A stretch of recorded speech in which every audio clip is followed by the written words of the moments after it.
ಹರೇ ಶ್ರೀನಿವಾಸ. ಗುರು ರಾಘವೇಂದ್ರ. ನನ್ನ ಆತ್ಮೀಯ ಅಧ್ಯಾತ್ಮ ಬಂಧುಗಳೆಲ್ಲರಿಗೂ ಕೂಡ ಅನಂತ ಶಿರಸಾಷ್ಟಾಂಗ ಪ್ರಣಾಮಗಳು. ಹರಿಕಥಾಮೃತ ಸಾರದಲ್ಲಿ 2ನೇ ಪದ್ಯ ಜಗದಂಬೆ ಮಹಾಲಕ್ಷ್ಮಿಯ ಸ್ತೋತ್ರಾತ್ಮಕವಾಗಿರತಕ್ಕಂಥ ಆ ತಾಯಿಯ ಕಲ್ಯಾಣ ಗುಣಗಳನ್ನು ಪ್ರತಿಪಾದನೆ ಮಾಡತಕ್ಕಂಥ ಆ ತಾಯಿಯ ಭಗವದುಪಾಸನಾ ಕ್ರಮ ಮತ್ತು ಅದರಿಂದ ಆ ತಾಯಿ ಅನುಭವಿಸ್ತಕ್ಕಂಥ ಆನಂದದ ಉನ್ನಾಹ ಅದೇನದ ಎಂಬುದನ್ನೆಲ್ಲ ನಾವು ನೋಡ್ತಾ ಇದ್ದೇವೆ. ಆ ಸಂದರ್ಭದಲ್ಲಿ ಮಾನ್ಯ ಜಗನ್ನಾಥದಾಸರು ಹೇಳ್ತಾರೆ, ತ್ರಿಗುಣ ಮಾನಿ ಮಹಾಲಕ್ಷ್ಮಿ ಸಂತೈಸಲನು ದಿನವು. ಇದನ್ನು ಹೇಳಬೇಕು ನಾವು.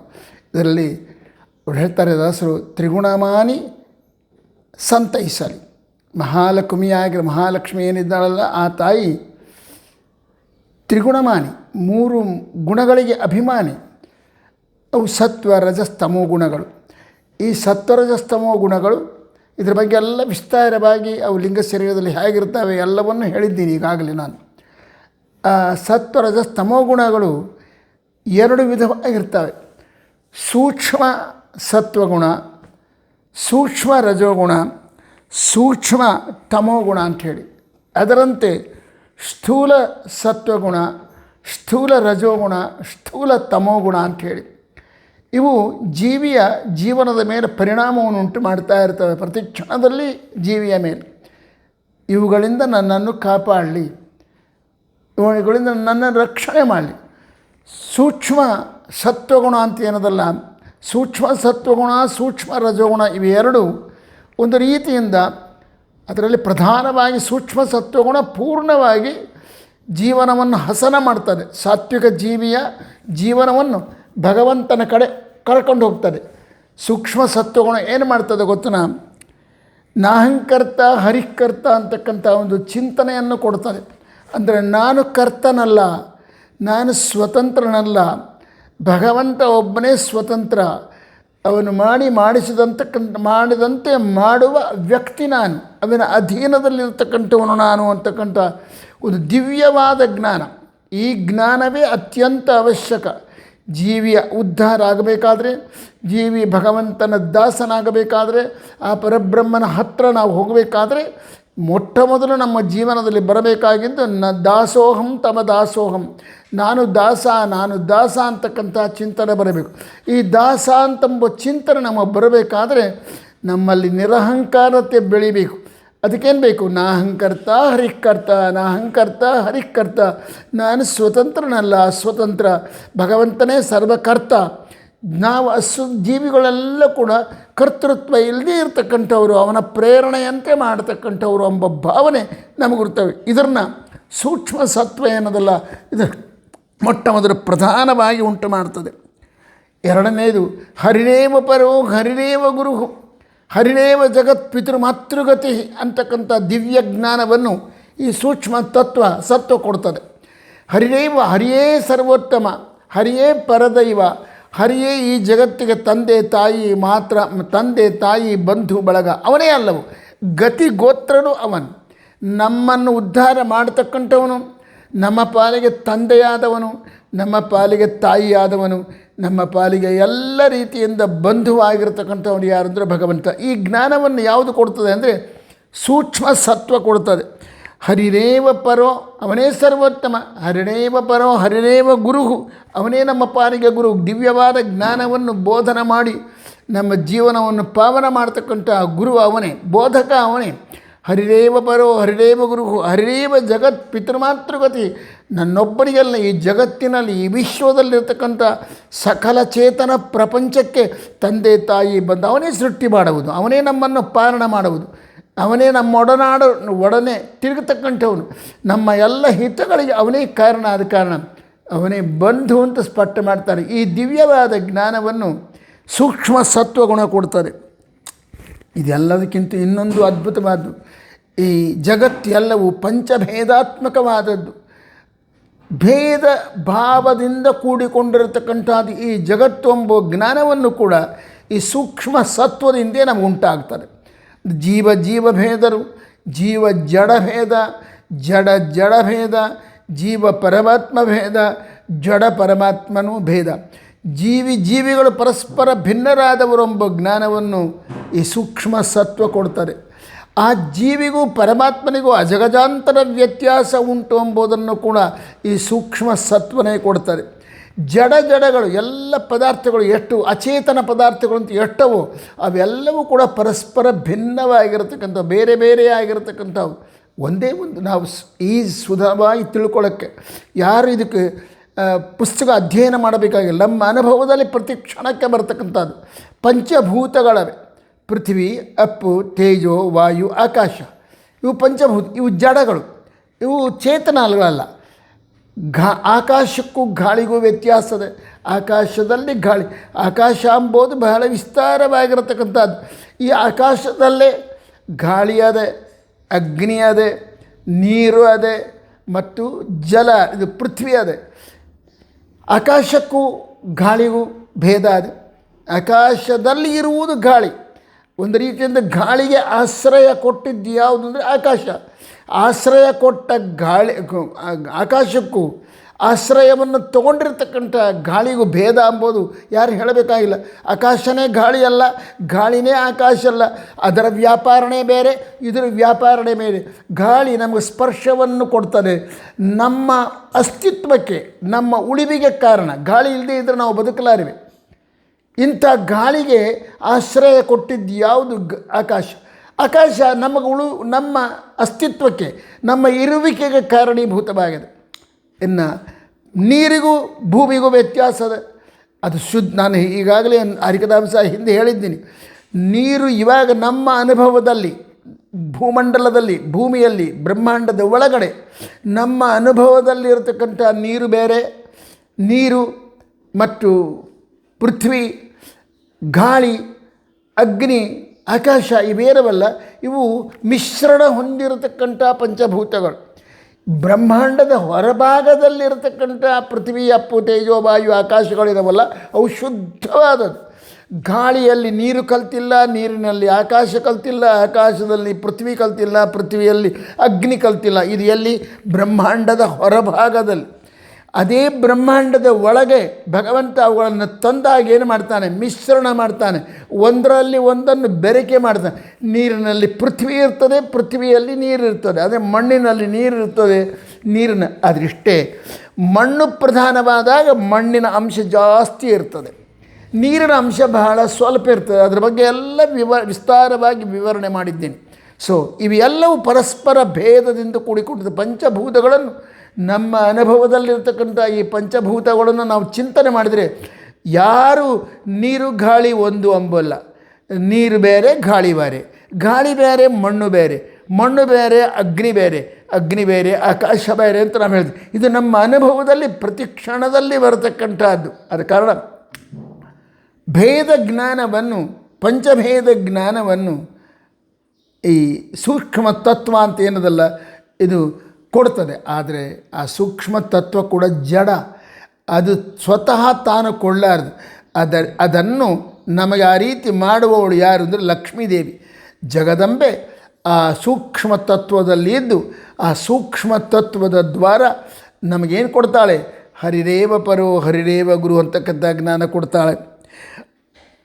ನಾಹಂಕರ್ತ ಹರಿಕರ್ತ ಅಂತಕ್ಕಂಥ ಜ್ಞಾನವನ್ನು ಕೊಡಿಸ್ತಾಳೆ.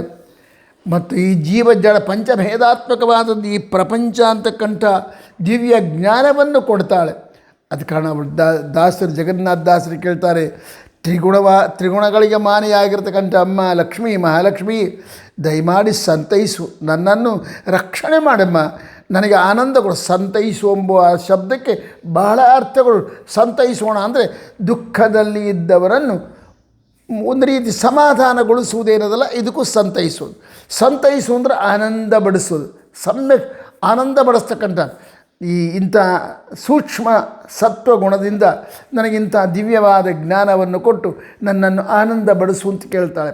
ಅದೇ ಪ್ರಕಾರ ಸೂಕ್ಷ್ಮ ರಜೋಗುಣ ಅದಲ್ಲ, ಇದು ಕೂಡ ಒಂದು ರೀತಿಯಿಂದ ಕೆಟ್ಟದಲ್ಲ, ಬಹಳ ಕೆಟ್ಟದಲ್ಲ, ನಮಗೆ ಅನರ್ಥವನ್ನುಂಟು. ಆದರೆ ಪರಬ್ರಹ್ಮನಲ್ಲಿ ದಿವ್ಯವಾದ ಜ್ಞಾನವನ್ನು, ಪರಬ್ರಹ್ಮನ ಮೋಕ್ಷವನ್ನು ಕೊಡತಕ್ಕ ಸಮರ್ಥವಲ್ಲ. ಇದು ಏನು ಕೊಡ್ತದೆ? ಇದು ಗೊತ್ತಾ? ಹರಿಗುರುಗಳಲ್ಲಿಗೆ ನಮಸ್ಕಾರ ದೊಡ್ಡವರು ನೋಡಿದ ಕೂಡಲೇ ನಮಸ್ಕಾರ ಮಾಡಬೇಕಪ್ಪ ಎಂಬ ಆಲೋಚನೆ ಕೊಡ್ತದೆ. ಅಂದರೆ ದೊಡ್ಡವರನ್ನು ಕಂಡಾಗ ಅವರಲ್ಲಿ ಗೌರವ ಭಾವವನ್ನು ನಮಗೆ ಉಂಟಾಯಿತು ಅಂದರೆ ಅದು ಸೂಕ್ಷ್ಮ ರಜೋಗುಣದಿಂದ ಆಗ್ತದೆ ಅಂತ ಚಿಂತನೆ ಮಾಡಬೇಕು. ದೇವರ ಪೂಜೆ ಮಾಡೋ ಆಗಾಗ ಸ್ವಲ್ಪ ದೇವ್ರ ಪೂಜೆ ಮಾಡಬೇಕು. ಇವತ್ತು ಏಕಾದಶಿ, ಇವತ್ತು ಉಪವಾಸ ಇರಬೇಕು, ಇವತ್ತು ಸ್ವಲ್ಪ ದೇವ್ರ ಪೂಜೆ ಮಾಡಬೇಕು, ದೊಡ್ಡವರು ಬಂದಾಗ ಅವರಿಗೆ ನಮಸ್ಕಾರ ಮಾಡಬೇಕು, ಅವರಿಗೆ ಗೌರವ ಕೊಡಬೇಕು ಅಂತಕ್ಕಂಥ ಸ್ವಲ್ಪ ಒಳ್ಳೆಯ ಗುಣಗಳು ಈ ಸೂಕ್ಷ್ಮ ರಜೋಗುಣದಿಂದ ಬರ್ತದೆ. ಇದಾದ ಮೇಲೆ ಸೂಕ್ಷ್ಮ ತಮೋಗುಣ ಅದ. ಈ ಸೂಕ್ಷ್ಮ ತಮೋಗುಣ ಅದಲ್ಲ, ಇದು ಅಷ್ಟೇ ಪೂರ್ಣವಾಗಿ ಕೆಟ್ಟದ್ದು ಮಾಡುವುದಿಲ್ಲ, ಆದರೆ ಪೂರ್ಣವಾಗಿ ದೊಡ್ಡದು ಸ್ವಲ್ಪ ಅದು ಒಂದು ರೀತಿಯಿಂದ ಸಣ್ಣದಾದ ತಪ್ಪುಗಳನ್ನು ಮಾಡಿಸ್ತದೆ. ಹರಿಗುರು ದೊಡ್ಡವರು ನೋಡಿದಾಗ ಎಲ್ಲರೇ ಅವ್ರನ್ನೇನು ಬೈಯೋದಲ್ಲ, ಅವ್ರನ್ನೇನು ಆಡಿಕೊಂಬೋದಲ್ಲ, ಆದರೆ ಅವರ ಬಗ್ಗೆ ತಿರಸ್ಕಾರ ಭಾವವನ್ನು ಕೊಡ್ತದೆ. ಯಾವುದು? ಸೂಕ್ಷ್ಮ ತಮೋಗುಣ. ಸೂಕ್ಷ್ಮ ರಜೋಗುಣ ದೊಡ್ಡವರನ್ನು ನೋಡಿದಾಗ ಸ್ವಲ್ಪ ಅವ್ರಿಗೆ ನಮಸ್ಕಾರ ಮಾಡೋಣ, ಯಾಕೆ ದೊಡ್ಡವರು ಇದ್ದಾರಲ್ಲ ಅನ್ನಿಸ್ತದೆ. ಸತ್ವಗುಣ, ಸೂಕ್ಷ್ಮ ಸತ್ವಗುಣ ಇರ್ತದೆ ನೋಡಿ, ಅದು ಎಷ್ಟು ಗೊತ್ತನ, ದೊಡ್ಡವ್ರು ನೋಡಿಕೊಳ್ಳಿ ಇವರೇ ನಮ್ಮನ್ನು ಉದ್ಧಾರಕರ್ತರು. ಭಗವಂತ ನಮಗೆ ಸಿಗಬೇಕಾದರೆ ಇಂಥ ದೊಡ್ಡವರ ಸಂಘ ಆಗಬೇಕು, ಸಜ್ಜನರ ಸಂಘ ಆಗಬೇಕು. ಸಜ್ಜನರೊಟ್ಟಿಗೆ ನಾವಿದ್ದಾಗ ಭಗವಂತನ ದಿವ್ಯ ಜ್ಞಾನ ನಂಗೆ ಉಂಟಾಗ್ತದೆ. ಅದಕ್ಕೆ ದೊಡ್ಡವರ ಆಶ್ರಯಿಸೋಣ, ಅವರಿಗೆ ನಮಸ್ಕಾರ ಮಾಡೋಣ, ಸ್ವಾಮಿಯನ್ನು ನಾನು ಉದ್ಧಾರ ಮಾಡಿ ಶಾದಿಮಾಂ ಪ್ರಪನ್ನಂ ಅಂತ ಪ್ರಾರ್ಥನೆ ಮಾಡೋಣ ಅಂತ ಸೂಕ್ಷ್ಮ ಸತ್ವಗುಣ ಕೊಟ್ಟರೆ, ಸೂಕ್ಷ್ಮ ರಜೋಗುಣ ಅಷ್ಟೆಲ್ಲ ಆದರ ಅಭಿಮಾನ ಕೊಡೋದಿಲ್ಲ. ದೊಡ್ಡವರಪ್ಪ ಇವರು ಯಾಕೆ ಬಿಡು, ನಮ್ಗೆ ಯಾಕೆ ಸ್ವಲ್ಪ ನಮಸ್ಕಾರ ಮಾಡೋಣ, ನಮಸ್ಕಾರ ರೀ ಅಂತೀವಿ. ಈ ಸೂಕ್ಷ್ಮ ತಮೋ ಗುಣ ಅದಲ್ಲ. ಇದೇನು ಮಾಡ್ತದೆ ಅಂದರೆ ದೊಡ್ಡವರು ನೋಡಿದಾಗ ಅವ್ರನ್ನೇ ನಮಸ್ಕಾರ ಮಾಡೋಕೆ ನಾವು ಅವ್ರಿಗೇನು ಬೇಕಾಗಿಲ್ಲ. ದೊಡ್ಡವರನ್ನು ಕಂಡಾಗ ಅವರಲ್ಲಿ ವಿಚಿತ್ರವಾದ ಗೌರವವನ್ನು ಕೊಡ್ತಕ್ಕಂಥ ಅದು ಸೂಕ್ಷ್ಮ ಸತ್ವ ಕೊಟ್ಟರೆ, ದೊಡ್ಡವರನ್ನು ಕಂಡಾಗ ಏನೋ ಬಿಡು ದೊಡ್ಡವ್ರು ಬಂದಾರ, ನಮ್ಮಮ್ಮ ಹೇಳ್ತಾಳೆ, ಅಪ್ಪ ಹೇಳ್ತಾನೆ, ನಮಸ್ಕಾರ ಮಾಡಿ ಅಷ್ಟೇ ಅದಕ್ಕಿಂತ ಜಾಸ್ತಿ ಇರೋದು. ತಮೋಗುಣ ಅದಲ್ಲ, ಅವರೇನು ದೊಡ್ಡವರು ಅಂಬೋ ಆಲೋಚನೆ ಕೊಡ್ತಕ್ಕಂಥದ್ದಾಗಿರ್ತದೆ. ಈ ರೀತಿಯಾಗಿ ಸೂಕ್ಷ್ಮ ಸತ್ವಗುಣ, ಸೂಕ್ಷ್ಮ ರಜೋಗುಣ, ಸೂಕ್ಷ್ಮ ತಮೋಗುಣ ಅಂತ ಏನವಲ್ಲ ಮೂರು, ಈ ಮೂರನ್ನು ನನಗೆ ಯಾವ ರೀತಿ ಪ್ರೇರಣೆ ಮಾಡಬೇಕು, ಇವುಗಳಿಗೆ ಪ್ರಚೋದನೆ ಕೊಟ್ಟು ನನ್ನನ್ನು ಯಾವ ರೀತಿ ಉದ್ಧಾರ ಮಾಡಬೇಕು ಆ ರೀತಿ ಉದ್ಧಾರ ಮಾಡುತ್ತಾಯಿ ಅಂತ ಪ್ರಾರ್ಥನೆ ಮಾಡ್ತಾರೆ. ತ್ರಿಗುಣಮಾನಿ ಮಹಾಲಕವಿ ಸಂತೈಸಮ್ಮ, ನನ್ನನ್ನು ಉದ್ಧಾರ ಮಾಡು, ನನ್ನ ರಕ್ಷಣೆ ಮಾಡು ಅಂತ ಕೇಳ್ಕೊತಾ ಇದ್ದಾರೆ. ಇನ್ನು ಅದರದೇ ಇನ್ನೊಂದು ಭಾಗ ಸ್ಥೂಲ ಸತ್ವಗುಣ, ಸ್ಥೂಲ ರಜೋಗುಣ, ಸ್ಥೂಲ ತಮೋಗುಣ ಅಂಥೇಳಿ. ಈ ಸ್ಥೂಲ ಸತ್ವಗುಣ ಏನದಲ್ಲ, ಇದು ಪ್ರಾಪಂಚಿಕ ವಿಷಯಗಳನ್ನು ನೋಡಬೇಕು, ಅನುಭವಿಸಬೇಕು ಅಂತ ಆಲೋಚನೆ ಕೊಡ್ತಾರೆ. ಭಗವತ್ ಪ್ರಜ್ಞೆ ಇಲ್ಲ ಅಂದರೆ ಭಗವಂತನಲ್ಲಿ ಆಲೋಚನೆ ಇಲ್ಲದಲೇ 24 ಗಂಟೆ ಪ್ರಾಪಂಚಿಕವಾದ ವಿಷಯಗಳಲ್ಲಿ ಕಾಲ ಕಳಿಬೇಕು ಎಂಬ ಆಲೋಚನೆ ಕೊಡುವುದು ಯಾವುದಂದರೆ ಸ್ಥೂಲ ಸತ್ವಗುಣ ಕೊಡ್ತಾರೆ. ಅಂದರೆ ಪ್ರಪಂಚದ ಸಂಪರ್ಕವನ್ನು ಹೊಂದಿಸುವುದು, ಪ್ರಾಪಂಚಿಕ ವಿಷಯಗಳನ್ನು ನಮಗೆ ಅನುಭವಕ್ಕೆ ತಂದು ಕೊಡುವುದು ಯಾವುದು ಅಂತಂದರೆ ಸ್ಥೂಲ ಸತ್ವಗುಣ ಅಂತಕ್ಕಂಥದ್ದು. ಅದೇ ಸ್ಥೂಲ ರಜೋಗುಣ ಅದಲ್ಲ. ಜೀವನ ಎದಗಯ ಹೊಟ್ಟೆಗಾಗಿ ಗೇಣು ಬಟ್ಟೆಗಾಗಿ ಅಟ್ಟೆ ಮುಗಿದಾಯ್ತು. ಅಂದರೆ ನಮ್ಮ ಈ ಉಳಿವಿಗಾಗಿ, ನನ್ನ ಜೀವನ ನನಗೆ ಹಸಿವೆ ಆಗ್ತದೆ, ಊಟ ಮಾಡಬೇಕು, ಅದಕ್ಕಾಗಿ ಜೀವನ ಮಾಡಬೇಕು. ನನಗೆ ಮಾನ ಸಂರಕ್ಷಣೆ ಮಾಡ್ಕೋಬೇಕು, ಅದಕ್ಕೆ ಬಟ್ಟೆ ಕಟ್ಕೋಬೇಕು. ಇದು ನನಗೆ ಸಂಪಾದನೆ ಅಂದರೆ ದುಡ್ಡಿನ ಸಂಪಾದನೆ, ತನ್ನ ಅಭಿವೃದ್ಧಿಗಾಗಿ ತಾನು ಪ್ರಯತ್ನ ಮಾಡುವುದೇನದಲ್ಲ, ಇದು ಸ್ಥೂಲ ರಜೋಗುಣದಿಂದ ಉಂಟಾಗತಕ್ಕಂಥದ್ದು. ಸ್ಥೂಲ ತಮೋಗುಣ ಅದಲ್ಲ. ಯಾರನ್ನು ನೋಡಿದರೂ ಕೂಡ ಕೆಟ್ಟ ಆಲೋಚನೆ ಮಾಡೋದು.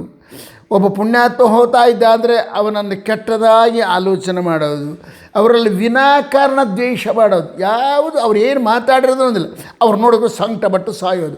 ದೊಡ್ಡವರನ್ನು ಕಂಡಾಗ ಸಂಕಟಪಟ್ಟು ಸಾಯುವುದು ಅಂದರೆ ಸಂಕಟಪಡುವುದು, ಅವರಲ್ಲಿ ವಿರೋಧ ಬೆಳೆಸ್ಕೊಬೋದು, ವಿನಾಕಾರಣ ಅವರನ್ನು ದ್ವೇಷ ಮಾಡುವುದು, ಇವೆಲ್ಲವೂ ಕೂಡ ಸ್ಥೂಲ ತಮೋಗುಣದ ಪ್ರಯತ್ನಗಳು, ಅದರಿಂದ ಉಂಟಾಗ್ತದೆ. ಸ್ಥೂಲ ರಜೋಗುಣ ಏನು ಮಾಡ್ತದೆ, ಕೇವಲ ತನ್ನ ಸುಖಕ್ಕಾಗಿ ಜೀವನ ಮಾಡುವುದು, ಹೊಟ್ಟೆಗಾಗಿ ಗೇಣು ಬಟ್ಟೆಗಾಗಿ ಅಂತ ಹೇಳಿದ್ನಲ್ಲ, ಅದಕ್ಕಾಗಿ ಜೀವನ ಮಾಡೋದು. ಸೂಕ್ಷ್ಮ ಸ್ಥೂಲ ಸತ್ವಗುಣ ಅದಲ್ಲ. ಅದೇನು ಮಾಡ್ತದೆ ಅಂದರೆ ಭಗವತ್ ಪ್ರಜ್ಞೆ ಇಲ್ಲದಲೇ ಸ್ವಲ್ಪ ಸಂಸಾರದಲ್ಲಿ ಆಲೋಚನೆ ಮಾಡ್ತಾ ಅದರಲ್ಲಿ ಇರತಕ್ಕಂಥದ್ದು ಸ್ಥೂಲ ಸತ್ವಗುಣ ಅಂತ ಅನಿಸ್ಕೋತದೆ. ಈ ರೀತಿಯಾಗಿರ್ತಕ್ಕಂಥ ಸೂಕ್ಷ್ಮ ಸತ್ವಗುಣ, ಸೂಕ್ಷ್ಮ ರಜೋಗುಣ, ಸೂಕ್ಷ್ಮ ತಮೋಗುಣ, ಸ್ಥೂಲ ಸತ್ವಗುಣ, ಸ್ಥೂಲ ರಜೋಗುಣ, ಸ್ಥೂಲ ತಮೋಗುಣ ಅಂತಕ್ಕಂಥದ್ದು ಏನವಲ್ಲ, ಈ ಮೂರಕ್ಕೆ ನೀನೇ ಪ್ರೇರಕಳಮ್ಮ, ನೀನೇ ನಿಯಾಮಕಳು. ದಯಮಾಡಿ ನನ್ನನ್ನು ಉದ್ಧಾರ ಮಾಡು. ನನ್ನನ್ನು ಯಾವಾಗಲೂ ಸೂಕ್ಷ್ಮ ಸತ್ವಗುಣದ ಪ್ರಬೋಧನೆಗೆ, ಅದರ ವಶಕ್ಕೆ ಇರುವಂತೆ ಮಾಡು. ಸ್ಥೂಲ ಸತ್ವಗುಣದ ಅಭಿಮಾನಿಯಾಗಿರುವಂತೆ ಮಾಡು. ಅವುಗಳನ್ನು ನನ್ನಲ್ಲಿ ಹೆಚ್ಚು ಮಾಡಿ ನನ್ನನ್ನು ಉದ್ಧಾರ ಮಾಡುವಂತ ಪ್ರಾರ್ಥನೆ ಮಾಡ್ತಾರೆ. ತ್ರಿಗುಣಮಾನಿ ಮಹಾಲಕ್ಷ್ಮಿ ಸಂತೈಸಲನು ದಿನವು. ಎಲ್ಲ ಆಯಿತು. ದಾಸರು ಎಷ್ಟು ಅದ್ಭುತವಾದ ರೂಪಕಲ್ಪನೆ ಕೊಡ್ತಾರೆ ಅಂದರೆ, ಇವ್ಯಾವ ಮ್ಯಾಲೆ ಯಾವುದು ನೋಡೋದು ಬೇಡ. ನೋಡೋದಲ್ಲ ಏನು ಮಾಡ್ರಿ ಗೊತ್ತಾ, ಮಹಾಲಕ್ಷ್ಮಿ. ಲಕ್ಷ್ಮಿ ಅಂದರೆ ಸಾಕಲ್ವ, ಲಕ್ಷ್ಮಿ ನನ್ನನ್ನು ಕಾಪಾಡಲಿ. ಮಹಾಲಕ್ಷ್ಮಿ ಯಾಕೆ ಅಂದರೆ ಅವಳಿಗೆ ಸಮಾನವಾದ ಜೀವಿ ಇಲ್ಲ. ಭಗವಂತ ಬಿಟ್ಟುಬಿಟ್ರೆ ಲಕ್ಷ್ಮಿಗೆ ಸಮಾನವಾದ ವ್ಯಕ್ತಿತ್ವವುಳ್ಳವಳು. ಅವಳು ಎಲ್ಲ ವಿಷಯಗಳು ಮಹಾನ್. ಭಕ್ತಿಯ ವಿಷಯದಲ್ಲಿ ಅವಳಿಗೆ ಸಮಾನವಾದ ವ್ಯಕ್ತಿಗಳಿಲ್ಲ. ಆದ ಕಾರಣ ಮಹಾಲಕ್ಷ್ಮಿ ಅಂತಂದರು. ಒಂದೇ ಮಹಾಲಕ್ಷ್ಮಿ, ಅವಳು ದೊಡ್ಡವಳಪ್ಪ. ಯಾತಕ್ಕಂದಳು ಅವಳ ಭಕ್ತಿ ಅಸದೃಶವಾಗಿರತಕ್ಕಂಥದ್ದು. ಭಗವಂತನಲ್ಲಿ ಅವಳು ಮಾಡತಕ್ಕಂಥ ಭಕ್ತಿ ಅನನ್ಯ ಸಾಮಾನ್ಯವಾದದ್ದು. ಆದ ಕಾರಣ ಮಹಾಲಕ್ಷ್ಮಿ. ಅವಳ ಜ್ಞಾನ ಅಸಮಾನವಾಗಿರತಕ್ಕಂಥ ನಿಗಮ ಭಾರತ ನಿಗಮ ತತಿಗಳ ಅತಿಕ್ರಮಿಸಿ ಕ್ರಿಯಾ ವಿಶೇಷಗಳ ವೇದಗಳನ್ನು ದಾಟಿ, ಭಾರತ ಪುರಾಣಾದಿಗಳನ್ನು ದಾಟಿ, ರಾಮಾಯಣಾದಿ ಇತಿಹಾಸಗಳನ್ನು ದಾಟಿ ಭಗವಂತನನ್ನು ನೋಡ್ತಕ್ಕಂಥ ವ್ಯಕ್ತಿತ್ವವುಳ್ಳವಳು. ಅವು ಎಲ್ಲವೂ ಎಷ್ಟು ಗುಣಗಳನ್ನು ಭಗವಂತನ ಕಾಣ್ತಾವೋ ಅವಕ್ಕೆ ಮೀರಿದ ರೀತಿಯಲ್ಲಿ ಭಗವಂತನನ್ನು ದಿವ್ಯವಾದ ಜ್ಞಾನದಿಂದ ನೋಡತಕ್ಕಂಥವಳು. ಆದ ಕಾರಣ ಮಹಾಲಕ್ಷ್ಮಿ. ಭಕ್ತಿಯಲ್ಲಿ ಅವಳಿಗೆ ಸಮಾನವಾದವರಿಲ್ಲ, ಆದ ಕಾರಣ ಅವಳು ಮಹಾಲಕ್ಷ್ಮಿ. ಜ್ಞಾನದಲ್ಲಿ ಅವಳಿಗೆ ಸಮಾನವಾದವರಿಲ್ಲ, ಆದ ಕಾರಣ ಅವಳು ಮಹಾಲಕ್ಷ್ಮಿ. ವೈರಾಗ್ಯ, ಅವಳಿಗೆ ಯಾವ ಪ್ರಪಂಚದ ಯಾವ ವಿಷಯದಲ್ಲೂ ಆಸಕ್ತಿ ಇಲ್ಲ. ಕೇವಲ ಭಗವಂತ ಭಗವಂತ ಭಗವಂತ. ಭಗವಂತನ ಬಗ್ಗೆ ಬಿಟ್ಟರೆ ಅವಳಿಗೆ ಯಾವುದರ ಚಿಂತೆ ಇಲ್ಲ. ಏನಾದರೂ ಮಾಡ್ತಾಳೆ, ಈ ಜಗತ್ತಿನ ಬಗ್ಗೆ ಆಲೋಚನೆ ಮಾಡ್ತಾಳೆ, ಜಗತ್ತನ್ನು ಸೃಷ್ಟಿ ಮಾಡ್ತಾ ಇದ್ದಾಳೆ, ಜಗತ್ತಿನ ಸ್ಥಿತಿಗೆ ಕಾರಣಲಾಗಿದ್ದಾಳೆ. ಅಂದರೆ ಅದು ಭಗವಂತನ ಆಜ್ಞೆ, ಭಗವಂತನ ಸೇವೆ ಎನ್ನುವ ರೀತಿಯಲ್ಲಿ ಇವಳೊಟ್ಟಿಗೆ ಸಂಬಂಧ ಇಟ್ಟುಕೊಂಡಿದ್ದಾಳೆ. ನಾವು ಹಾಗಲ್ಲ. ನಮ್ಮ ಸುಖಕ್ಕಾಗಿ, ನಮ್ಮ ಆನಂದಕ್ಕಾಗಿ ಪ್ರಪಂಚದೊಟ್ಟಿಗೆ, ಪ್ರಾಪಂಚಿಕ ವಿಷಯಗಳೊಟ್ಟಿಗೆ ಸಂಪರ್ಕ ಬೆಳೆಸ್ಕೊಂಡಿರ್ತೀವಿ. ಮಹಾಲಕ್ಷ್ಮಿ ಯಾವುದರ ಸಂಪರ್ಕ ಇಲ್ಲದವಳು. ಆದರೆ ಅವಳು ಸೃಷ್ಟಿ ಮಾಡ್ತಾಳೆ. ಸೃಷ್ಟಿ ಮಾಡಬೇಕಾದ್ರೆ ಪ್ರಪಂಚದೊಟ್ಟಿಗೆ ಸಂಪರ್ಕ ಬೇಕಲ್ವ? ಹೌದು. ಆದರೆ ಅದು ಭಗವಂತನ ಸೇವಾ ಅನ್ನುವ ರೂಪದಲ್ಲಿ, ಭಗವಂತ ಆಜ್ಞೆ ಮಾಡಿದ್ದಾನೆ ಎನ್ನುವ ರೂಪದಲ್ಲಿ ಪ್ರಪಂಚದೊಟ್ಟಿಗೆ ಸಂಪರ್ಕ ಇಟ್ಕೊಂಡಿರ್ತಾಳೆ. ಸೊ ಜ್ಞಾನದಲ್ಲಿ ಅವಳಿಗೆ ಸಮಾನವಾದವರಿಲ್ಲ, ಆದ ಕಾರಣ ಮಹಾಲಕ್ಷ್ಮಿ. ವೈರಾಗ್ಯದಲ್ಲಿ ಆ ತಾಯಿಗೆ ಸಮಾನವಾದವರಿಲ್ಲ, ಆದ ಕಾರಣ ಅವಳು ಮಹಾಲಕ್ಷ್ಮಿ. ಭಕ್ತಿಯಲ್ಲಿ ಅವಳಿಗೆ ಸಮಾನವಾದವರು ಯಾರಿಲ್ಲ, ಆದ ಕಾರಣ ಅವಳು ಮಹಾಲಕ್ಷ್ಮಿ. ಇನ್ನು ಅವಳ ಉಪಾಸನೆ, ಭಗವಂತನ ಉಪಾಸನೆ ಎಷ್ಟು ರೀತಿಯಿಂದ ಮಾಡ್ತಾಳೆ, ಆದ ಕಾರಣ ಅದರಿಚ್ಚಾರೆ ನಮ್ಮ ಜೀವನದ ಯಾವ ಜೀವಿ ಕೂಡ ಭಗವಂತನ ಉಪಾಸನೆ ಮಾಡಲಾರ. ಆದ ಕಾರಣನೇ ಮಹಾಲಕ್ಷ್ಮಿ.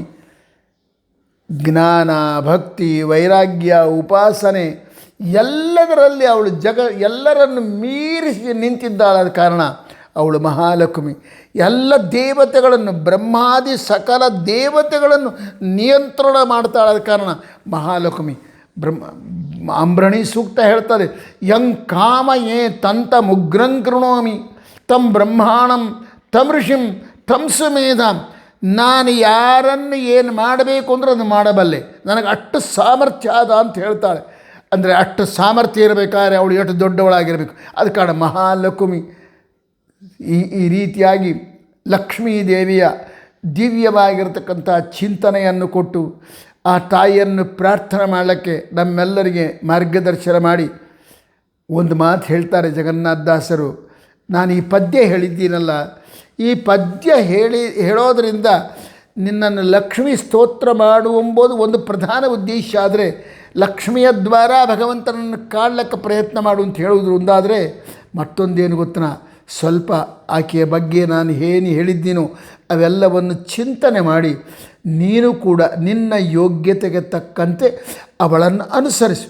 ನಾವು ದೊಡ್ಡವರನ್ನು ಸ್ತೋತ್ರ ಮಾಡ್ತೀವಿ, ದೊಡ್ಡವರ ಹತ್ರ ಇರ್ತೀವಿ, ದೊಡ್ಡವರ ಮಾತು ಕೇಳ್ತೀವಿ ಅಂತಂದರೆ ಬರೇ ಮಾತು ಕೇಳುವುದರಿಂದ ಪ್ರಯೋಜನ ಇಲ್ಲ, ದೊಡ್ಡವರ ಪಕ್ಕದಲ್ಲಿ ಇರುವುದರಿಂದ ಪ್ರಯೋಜನ ಇಲ್ಲ. ಒಂದು ಉದಾಹರಣೆ ಹೇಳಬೇಕಾದ್ರೆ, ಆಕಳ ಕೆಚ್ಚಲದ ಆಕಳ ಕೆಚ್ಚಲು ಅಂದರೆ ಗೊತ್ತಾದ ಹಾಲು ಕೊಡ್ತಕ್ಕಂಥ ಪ್ರದೇಶ 4 ಸ್ತನಗಳಿಂದ ಕೂಡಿದ್ದು. ಒಳಗಡೆ ಅಮೃತ ಇದೆ, ಆಕಳಿನ ಕೆಚ್ಚಲಿನ ಒಳಗಡೆ ಅಮೃತ ಇದೆ. ಆದರೆ ಆಕಳನ್ನು ನೋಡಿಕೊಳ್ಳು, ಗೊಲ್ಲ ಬಂದರೆ ಏನು ಮಾಡ್ತಾನೆ, ಅದನ್ನು ಶುದ್ಧವಾಗಿ ತೊಳೆದು ಅದರೊಳಗಿರ್ತಕ್ಕಂಥ ಹಾಲನ್ನು ಹಿಂಡಿಕೊಂಡು ಜನ್ಮ ಧನ್ಯ ಮಾಡಿಕೋತಾನೆ. ಅದೇ ಕೆಚ್ಚಲಿಗೆ ಅಂಟಿಕೊಂಡು ಉಣ್ಣಿಗಳಿರ್ತವೆ. ಉಣ್ಣೆ ಅಂದರೆ ಅದೊಂದು ರೀತಿಯ ಹುಳಗಳು.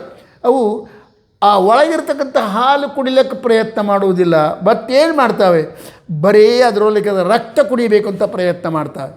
ನಿನ್ನ ಅಂದರೆ ಒಬ್ಬ ಪುಣ್ಯಾತ್ಮ ಕೂಡ ಆಕಳಿನ ಕರು ಆಕಳಿನ ಪಕ್ಕದಲ್ಲೇ ಇರ್ತಾರೆ. ಆಕಳಿನ ಕೆಚ್ಚಲಿಗೆ ಅಂಟಿಕೊಂಡು ಉಣ್ಣೆಗಳಿರ್ತವೆ, ಆದರೆ ಉಣ್ಣೆಗಳು ರಕ್ತ ಹೀರ್ತವೆ. ಆ ಕರು ತನ್ನ ಅಮ್ಮನ ಅಮೃತವನ್ನು ಕುಡಿತದೆ. ಹಾಗೆ ನಾವು ಬರೇ ಭಗವಂತನ ಪಕ್ಕದಲ್ಲಿದ್ವಿ, ಲಕ್ಷ್ಮಿಯ ಪಕ್ಕದಲ್ಲಿದ್ವಿ, ದೊಡ್ಡವರ ಪಕ್ಕದಲ್ಲಿದ್ದರೆ ಪ್ರಯೋಜನ ಅಲ್ಲ. ಅವರ ಕಲ್ಯಾಣ ಗುಣಗಳಲ್ಲಿ ಒಂದನ್ನಾದರೂ ನಮ್ಮ ಯೋಗ್ಯತೆಗೆ ತಕ್ಕಂತೆ ಅನುಷ್ಠಾನದಲ್ಲಿ ತಂದುಕೊಂಡಾಗ ಸಾರ್ಥಕ ಆಗ್ತದೆ. ಮತ್ತೇನು ಎಂಬುದನ್ನು ನಾಳೆ ನೋಡೋಣ ಅಂತ ಹೇಳ್ತಾ, ಹರೇ ಶ್ರೀನಿವಾಸ ಗುರೋ ರಾಘವೇಂದ್ರ.